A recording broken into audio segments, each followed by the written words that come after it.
Today then, we ask you and all of us to listen. It is a special voice, it is a specific voice, it is the patient voice, and ultimately it is a voice of value. Loud, clear, and lasting, and we think here today, you're gonna like what you hear. We have two doctors here today, an economist and then our expert patient advocate over here. And this is a very, very important subject. I call the familial hypercholesterolemia, because I can't pronounce that name, but I call them the cholesterol formers. So, like, let's say you eat kale for 3 months, we put you on a 3-month diet, and you come back to the doctor and your fasting cholesterol is still elevated, then you're considered what we call cholesterol formers, or the familiar probably hyperlipidemia. I'm one of 7, so I've been checking with my siblings as well. And half of us have high cholesterol, and out of that half, 2 of us are like my dad, and we can't take statins. I have been taking the PCSK9 inhibitor injection in that right thigh, and my total number had gone from 248, I believe it was, down to 191, and then I had more blood work in September, and it was 112. So in a year's time, I mean, it's just major number drop. So we were happy, he was happy. I didn't know until I went to the pharmacy that it was covered 80%. So my 20% coverage for 2 injections would have been $600 a month. And I kind of looked at him and said, what? I can't send it back. I couldn't do it. I could not afford $600 a month when I'm a retired person. And that on top of it, I just kept saying it wasn't fair. It's just not fair. Right. This is what we mean by a voice of value. It's your story, your experience, and what you went through. So many times with patients, we talk about that patients are already fighting for their lives. Do they really need another war to battle? So let me ask you this. How long have you been on the medicine? I've been on the medicine since May. June. June. And what was your starting cholesterol?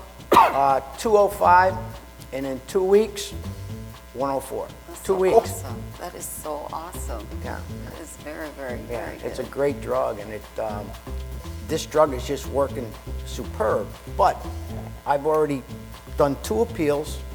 I'm fortunate enough to have a doctor that has a pharmacist that fills out all these papers, which a lot of people don't have this access to.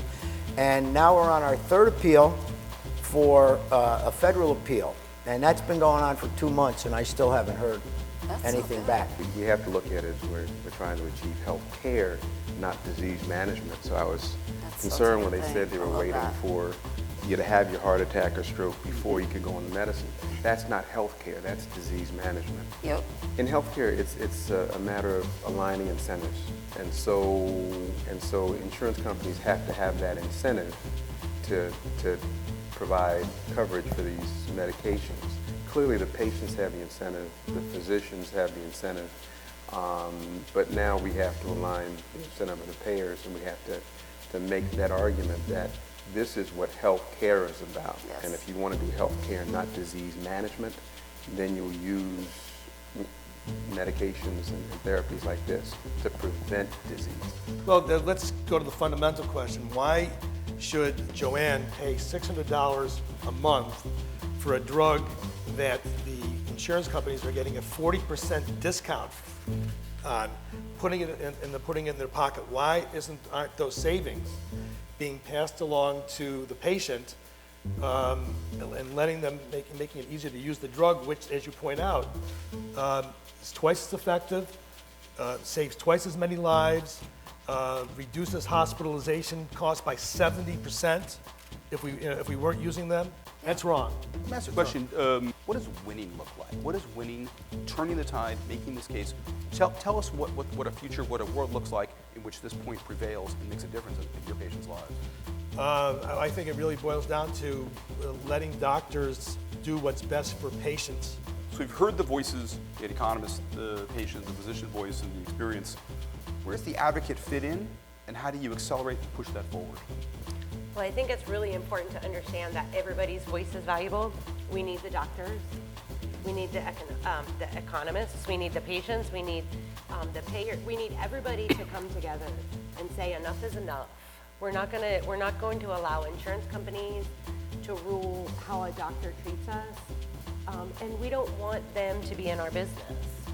The first patient I came to know told me, and I certainly didn't know or understand it, that there was, as she said, there was a golden thread that all patients share, that they were connected in this way, and that they shared an experience, they shared a desire and a story, but that they were connected. I never understood that until hearing it from her and going forward. But to me, there is this, I've never seen it more strongly, that there is this golden thread. It does exist, and it exists most profoundly in the patient voice, and what is ultimately that voice of value.